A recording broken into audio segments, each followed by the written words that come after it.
ქართული ოცნების ეგრეთ წოდებულ პარლამენტში იცით თქვენ რომ 99 დეპუტატია.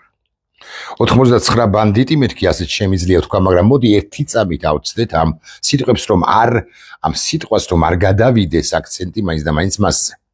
ვისაუბროთ ასე, ოკეი?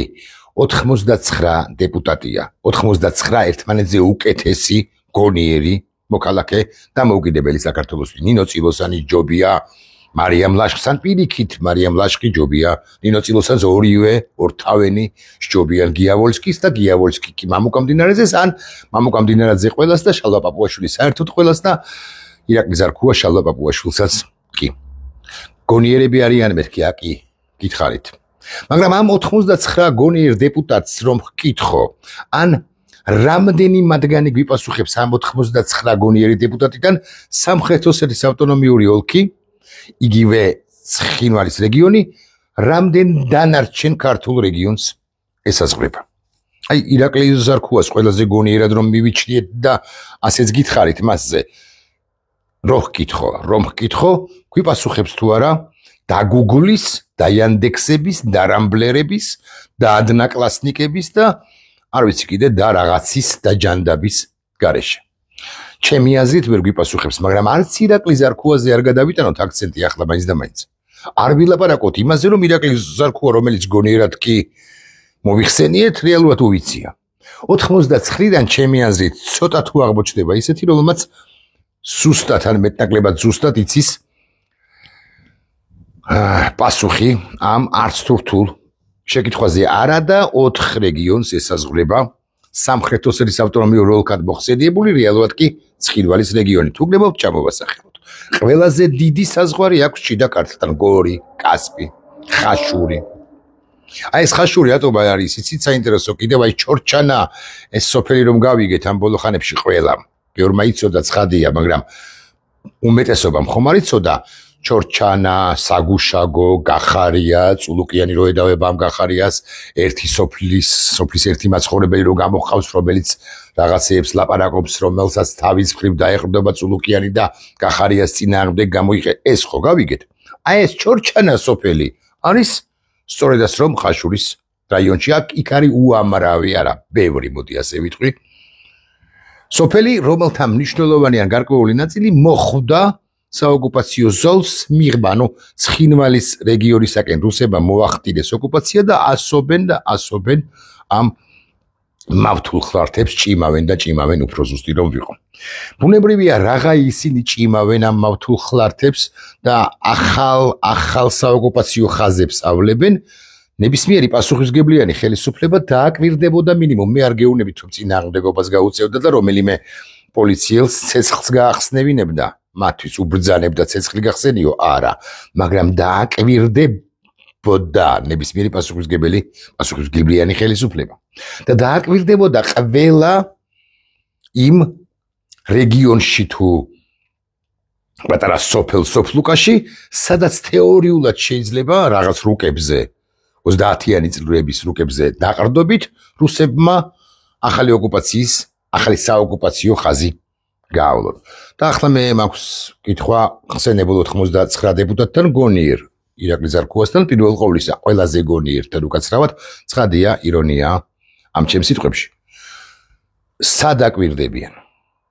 სად აკვირდებიან და სად აღნუსხავენ? აი შიდა ქართლში, გორი, კასპი, ხაშური, ამ სოფლებში ჩვენ გვაქვს ეს სადამკვირვებლო პუნქტი, კოშკურა, სადაც ჭოგრიტით არის ჩვენი სამართალდამცავი, რომელიც აკვირდება ივანოვის, პეტროვის და სიდოროვის შემოსვლას, ანუ ბანდიტი, სალდათი რუსებისა. აკვირდებიან კი? ჩორჩანაში, ერგნეთში, ატოცში. ცხეთამთიანეთის მიმართულებით აკვირდებიან თუ არა ყაზბეგის მუნიციპალიტეტის ჩათვლით, სტეფანწმინდის მუნიციპალიტეტის ჩათვლით. რაჭალეჩხუმში თუ აკვირდებიან, ან იმერეთში საჩხერის მიმართულებით. რას აკვირველია არა. პასუხი არის უარყოფითი. ახლა მე თქვენ პატიოსან მოქალაქეებს გკითხავთ, რა საჭიროა პარლამენტი? ან რა საჭიროა იმგვარი ხელისუფლება, რომელიც არა არა ომში კი არ შედის, დასაკვირველია, არავინ არ უნდა გაუხსნას ცეცხლი მეთქი, იკითხავთ და გავიმეორებ, მაგრამ არ აღნიშნავს რუსების ოკუპანტების გადაადგილებას. მე ჩემი პასუხი მაქვს. მე მგონი რომ ესეთი ხელისუფლება უვარგისია სულ რო ის სუ კანონიერი რომ იყოს. ანუ უვარგისი ხელისუფლება რომელიც ამითაც არღვევს კონსტიტუციას კანონსა და კონსტიტუციას, ანუ ჩვეულებრივ კანონს და უმაღლეს კანონს. კონსტიტუციას ვერ უზრუნველყოფს რა უსაფრთხოებას საქართველოს შიდა სივრცეში, ის ხელისუფლება უბრალოდ გასაგდებია. ოღონდ როცა ამზნას წარმოთქვამ გასაგდებია მეთქი როცა ვამბობ, ახლა რევოლუციისაკენ არავის არ მოუწოდებ და იარაღის ასხმისა და ამათ წინააღმდეგ გამოყენებისაკენ. რასაკვირველი არა. გიორგი გახარიას რომ არ ვიცავ, ეს თავად გიორგი გახარიამაც ძალიან კარგად იცის, კახა ქემოკლიზემაც კარგად იცის და მგონი უკლებლივ ყველა ვინც გიორგი გახარიას პარტიაშია, ამ პარტიის სახელიც კი არ ვიცი მე. მაგრამ გიორგი გახარიას ეს ბანდა ხელისუფლება და ახლა იზოლებული ვარ და ვალდებული ვარ რომ ასე ვთქვა, ედავება ერთ ამბავში 2019 წელს გიორგი გახარია იყო შინაგან საქმეთა მინისტრი.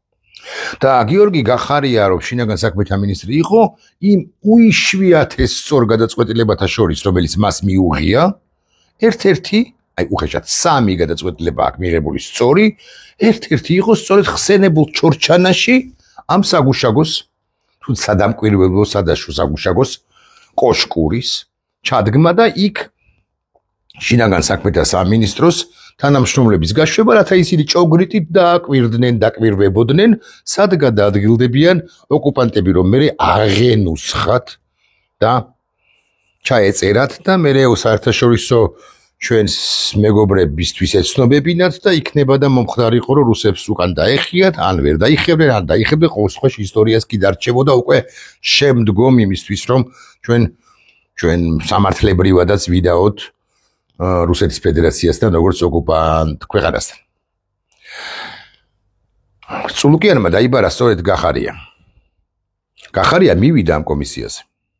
ილაპარაკა ის რაც ილაპარაკა, მათ შორის რუსეთის FSB-ს ამას ვიტყვი ყოველთვის წარმომადგენელმა, თუ გნებავთ უფრო მძიმედაც ვიტყვი, რუსეთის FSB წარმომადგენელმა და იმავდროულად ბიძინა ივანიშვილის მონა თეაწულუკიანმა თქვა, რომ ჩორჩანაში რატომ ააგეთ ააშენეთ თუ რა ქვია მაგას მოაწყეთ ეს საგუშაგო, რატომ აკვირდებოდნენ სწორედ ჩორჩანიდან, სოფელ ჩორჩანიდან რუსების გადაადგილებას. გახარიამ თავი დაიცვა, გახარიამ მართებული პასუხები გასცა, გახარიამ უთხრა რომ ეს იყო ჩვენი ფუნქციაო. იმ ხანაც სხვა შორის პრემიერ-მინისტრი გახარია არ იყო, აკი გითხარით რომ ის იყო შინაგან საქმეთა მინისტრი. უკვე შემდგომ ხო, გახარიამ სხვადასხვა იმაზეც ილაპარაკა, რომ თქვენ მთავრობის წევრი იყავით, ქალბატონ თეა და ამაზე პასუხი არ გაგიციათ. იმ ხანად არ იყავით წინააღმდეგი.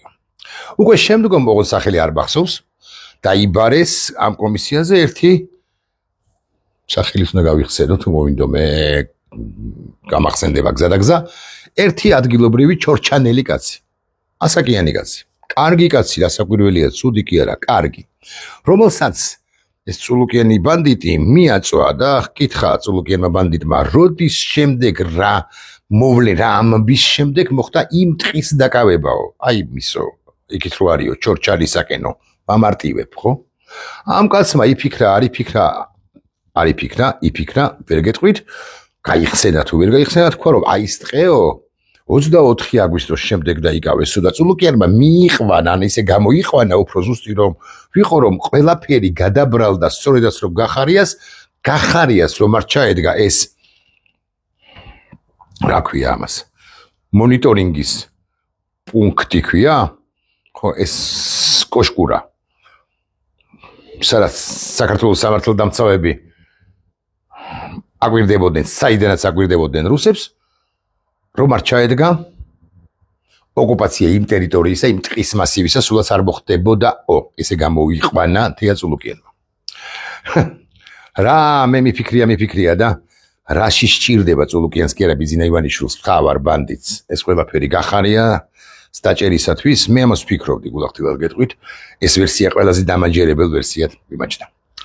ხო, რო არ დამავიწყდეს, რამდენიმე დღის წინ ერთი საინტერესო ამბავი მოხდა გუშინ წინ იყო თუ არ ვცდები, როდესაც იმხანად სუსის უფროსი, ანუ შინაგან საქმეთა სამინისტროს მინისტრის კოლეგა, გახარიას კოლეგა, გომელაური, რომელიც მერე უკვე ხდება შინაგან საქმეთა მინისტრი და ახლა კი ბავშვებს უვლის თუ ბავშვებს ებურჭალება, თამაშობს ბავშვებთან. პროკურატურამ დაიბარა და ვახტანგ გომელაურს, რომელსაც თავი არა მისი მომხრეები ამბობენ, რომ ესეთი ბრგე კაციაო და საერთოდ ესეთი უტეხი კაციაო და მაგარი კაციაო და სამართლიანი კაციაო. ვახტანგ გომელაურს კითხეს, შენ სუსის უფროსი იყავი, ვახო და გითხარი ერთი გემუდარები, მომხრე იყავი კი ამ ყველაფრისო.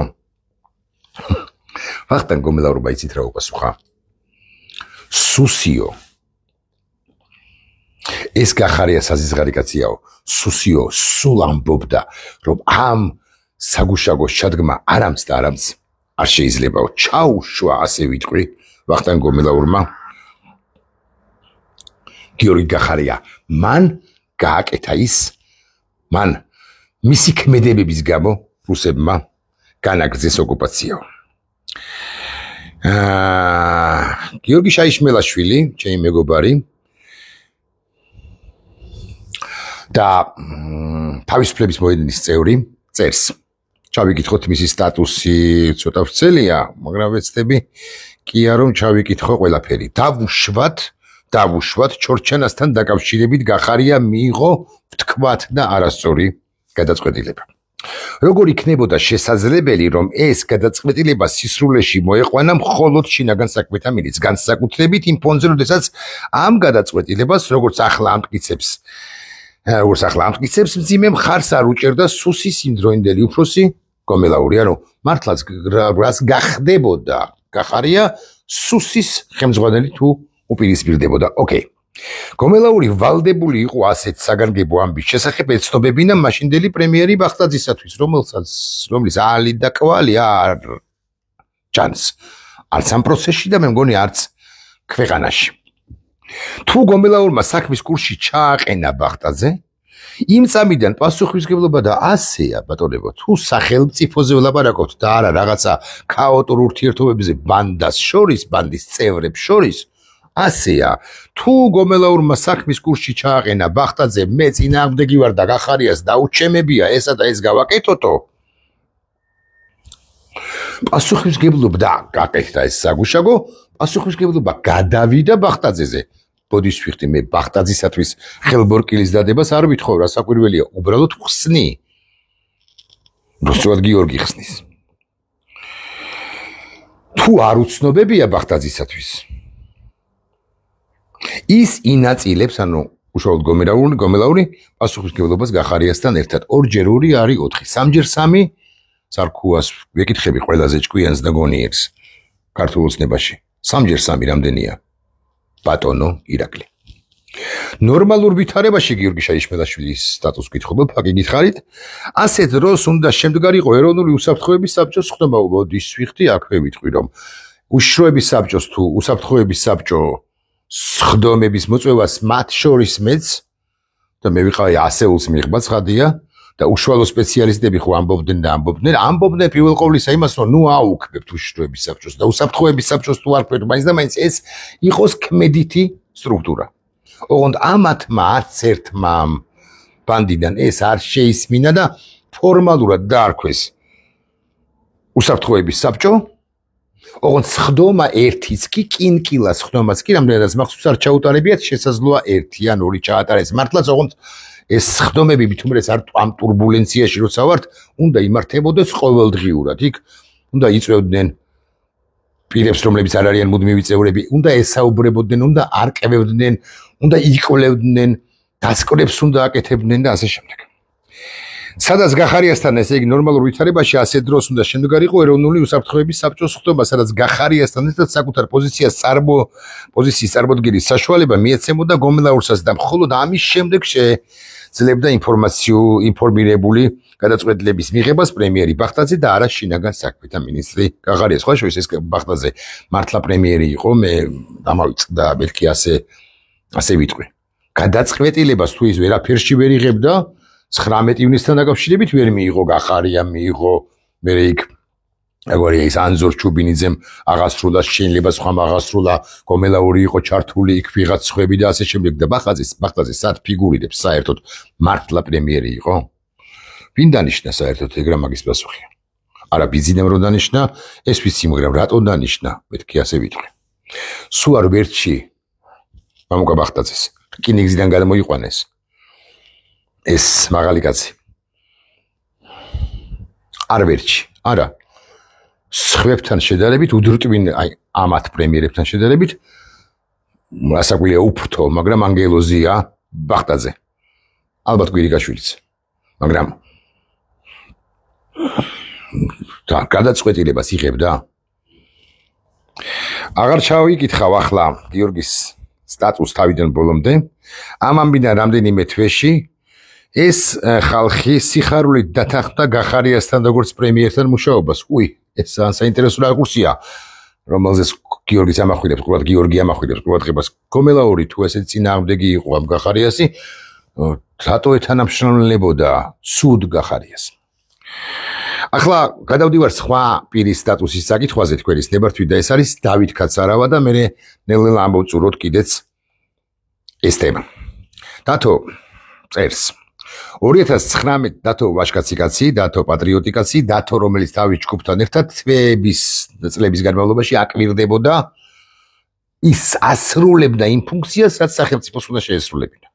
ოღონდ გარდა იმისა, რომ ასრულებდა, ეს სახელმწიფო, ამ სახელმწიფოს წარმომადგენლები მას მუდმივად უმძიმეს ვითარებაში აყენებდნენ. არათუ ხელს არ უწყობდნენ, არამედ მუდმივად ის იყო კრიტიკის, ბულინგის, ტროლების შესევის და რასაც აკეთებდა იმის დაწუნების პროცესში. 2019 წლის იანვარში წაღვლი ჩორჩანის ტყეში აღმოვაჩინეთ მარკირება სატყეო გზებზე, წერს დათო. იმ ტერიტორიაზე, რომელიც მდებარეობდა ჩვენს კონტროლირებად მხარეს, ანუ ჩვენსკენ არის, ჩვენ რასაც ვაკონტროლებთ, იქ მონიშნეს სატყეო გზებზე რუსებმა მარკირება მოახდინეს. მარკირება ნიშნავდა იმას, რომ რუსები ემზადებოდნენ ამ ტერიტორიის მისატაცებლად. აღნიშნულთან დაკავშირებით ჩვენ საქმის კურსში ჩავაყენეთ ორივე პასუხისმგებელი სტრუქტურა: სუსი, გომელაური და შსს გახარია. რეაქცია იყო აგდებული და დაგვრცინეს, რომ დავიცინეთ სუციდირებას მოვახდენ და ტროლების შემოსევაც მივიღეთ პასუხად, ანუ დათო ამას წერს საჯაროდაც და შეასიეს, არ აყავთ ტროლები? შინაგან საქმეთა სამინისტროში შემიშვით, მომეცით დაახლოებით 6 საათი, მომატარეთ ყველა ჯგუფთან ერთად ცხადია ყველა ოთახი და მე გაჩვენებთ უშუალოდ შინაგან საქმეთა სამინისტროში, სადაც ტროლთა ფაბრიკა. აღარ ვლაპარაკობ დაქირავებულ ვითომ შპს რეალურად კი მთავრობის ზუზუზე გამობმულ ტროლთა ფაბრიკებზე და იცით თქვენ რომ მე ვიცი ვინ აკონტროლებს, მათ შორის აღმაშენებლის გამზირის მიმდებარე ტერიტორიაზე ერთ-ერთ ტროლთა ფაბრიკას ცეკას მდივნები მომიკითხეთ, გვერდით რომ ყავთ, გვერდში რომ ყავთ. რეაქცია იყო აგდებული, დავიცინეთ და ტროლების შემოსევაც მივიღეთ პასუხად. თუმცა ჩვენ არ გავჩერდით და კიდევ უფრო მეტი მტკიცებულება წარუდგინეთ საზოგადოებას. საბოლოო შედეგი კი ის დადგა, რომ 2019 წლის 23 აგვისტოდან ჩორჩანის ტყეში ჩაიდგა 3 საგუშაგო, რომლებმაც დაიცვეს 3 სტრატეგიული მნიშვნელობის ტალკის საბადო. ტალკის საბადო რა არის, იცით? რუსულად ვიტყვი თქვენის ნებათვით. პუდრის საბადო. დათო, რასაც ამბობს, მე არ ვიცი რამდენად დიდი ტალკის საბადოებია ჩორჩანის გამიგი ამის თაობაზე, მსმენია ამის თაობაზე, რამდენად დიდი მოცულობის მარაგების ტალკის, ანუ ეგრეთ წოდებული პუდრის. იქ ცხადია, რომელიც გამოიყენება ფარმაციაშიც, გამოიყენება კოსმეტოლოგიაშიც, გამოიყენება სხვათა შორის მხატვრობაში, მაშინ კერამიკაში და ასე შემდეგ. ხო, ტალკის საბადო, რომელთა მიმართ რუსები თავის მონას სეპარატისტებთან ერთად დღემდე გამოხატავენ დიდ ინტერესს. ანუ ბუნებრივია, რომ ამ საბადოებზე რომ მოჩიჩქნონ და უხეშად გაიტანონ სადღაც, ალბათ რუსეთში, ჩრდილოეთ ოსეთში, უფრო ზუსტი რომ იყო და იქიდან გაიტანონ სადღაც უცხოეთში, ვუტრირებს ხადია, მაგრამ 40 კილო სჭირდებათ, რომ პატარა ფული იშოვონ ამ გაუბედურებულმა დედასა ასაფეთქებელმა რუსმა ოკუპანტებმა. ამის შემდეგ რუსები შემოიჭრნენ ჩვენს კონტროლებად ტერიტორიაზე და დაამონტაჟეს ღობეები ჩვენს მიერ აღმოჩენილი მარკირების გზების გასწვრივ. ფიქრობ ამ სამი საგუშაგოს ჩადგმა სწორი გადაწყვეტილება იყო და თო კაცარავაც რომ არაკებს გახარიას ხომ ცხადზე ცხადია, მაგრამ მეც ვიმეორებ. იმ სამი ანუ იშვიათესი სწორი გადაწყვეტილებიდან რომლებიც კი მიუღია გახარიას ეს ერთ-ერთი მთავარი იყო სწორია, აი ჩამოვართვით ხელი გიორგი გახარიას. მაგრამ არასრულიო ამბობს დათო, რომელმაც ბევრად მეტი იცის ჩემზე ცხადია ვიდრე მე ვიცი იმაზე მეტი იცის. საჭირო იყო ასევე დამატებით მინიმუმ 2 საგუშაგოს ჩადგმა წაღლის დღეში, სადაც დღეს უკვე ასევე რუსული 3 საგუშაგოა განთავსებული, რომლებიც გვაკვირდებიან ჩვენ. მე კვლავ ვიმეორებ, ზარქუა არის ადრესატი ყველაზე ჭკვიანი, ყველაზე გონიერი, მასზე გონიერი, არავინ არ აქვს ჩვენ საქართველოს საკანონმდებლო ორგანოში. არა ლეგიტიმურში, არამედ ოკეი ლეგიტიმურში. რო არ გაღიარებთ ხო ცხადია, მაგრამ ასეთი ფორმით მინდა ვთქვა, წარმოვაჩენ ამ საკითხს, რომ მე არ მომედავოთ, რომ ეს შეურაცხყოფას გვაყენებსო და იმაზე არ გადავიდეს აქცენტი. იმაზე რომ მე შეურაცხყოფას გაყენებთ თურმე. ჩორშანა წაღლის დღე წარმოადგენს რუსების მიერ შემუშავებული ახალი საოკუპაციო გეგმის შემადგენელ ნაწილს. ხო და რას ხვები? მე კი მგონია და მეგონა, რომ ასეც არის, რომ გახარიას დაჭერისთვის, აი ხელბორკილები რომ დაადოს, ამისთვის სჭირდება ეს კამპანია გახარიას წინააღმდეგ ჩორჩალის კამპანია წულუკიანს და წულუკიანს კი არა ბანდიტ ივანიშვილს, გასაკუთრებად ოლიგარქ ივანიშვილს, უკაცრავად ზე კაც ივანიშვილს.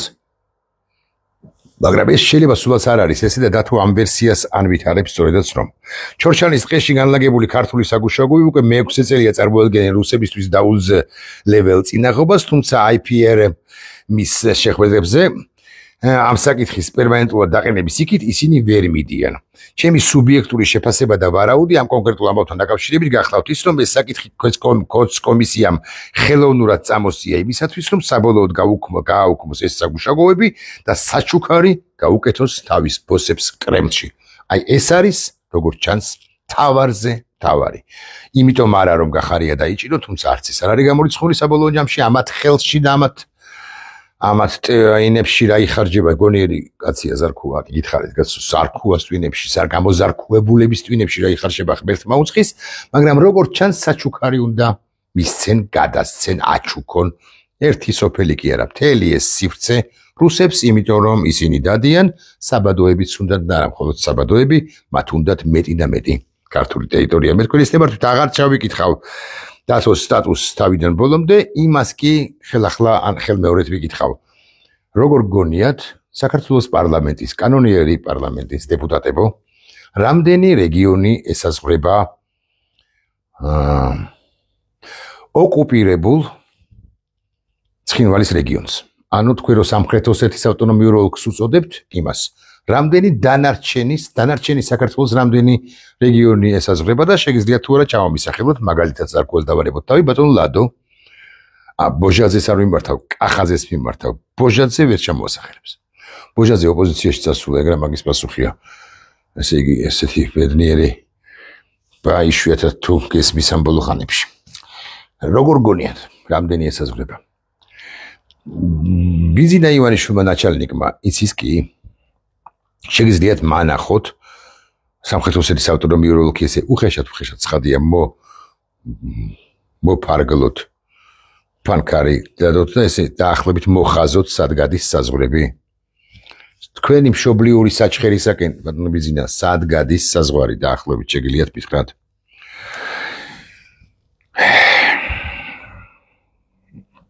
შიდა ქართლი ეს ხო დავიმახსოვრეთ.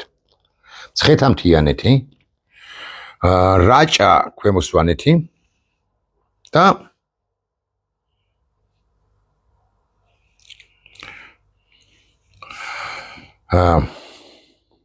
შიდა ქართლი, ცხეთამთიანეთი, იმერეთი და რაჭა ქვემო სვანეთი. აი აქ გადის სწორედაც რომ ეს ეგრეთ წოდებული საზღვარი არა უკაცრავად საოკუპაციო ხაზი და მეტი უნდა რუსეთს, არა მხოლოდ იმ ეგრეთ წოდებულ საზღვრებში, რომელშიც ჩატეული იყო რაღაც რუკებით, სტალინის რუკებით მოქცეული იყო სამხრეთ ოსეთის ავტონომიური ოლქი, არამედ იმის მიღმაც უნდა. საბადოს ნახავს, წყაროს ნახავს, ბილიქს ნახავს, ვაშლს ნახავს, სადმე, ორცალ ძროხას დალანდავს, სადმე, ისიც უნდა.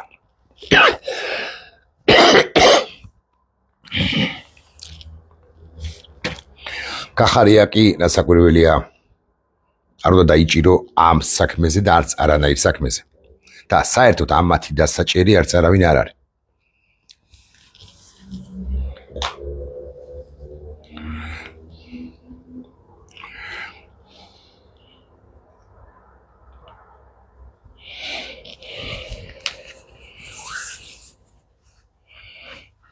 ესენი აბარებენ ქვეყანას რუსეთს. ესე სოფელ, ორღობე, გზა, შარა აბარებენ ამ ქვეყანას რუსეთს და აი სწორედ ამიტომ დაიწყეს ეს ჩორჩანის, მათ შორის ჩორჩანის კამპანია, ჩორჩანის ამბავი კამპანიაც. ნახვამდის.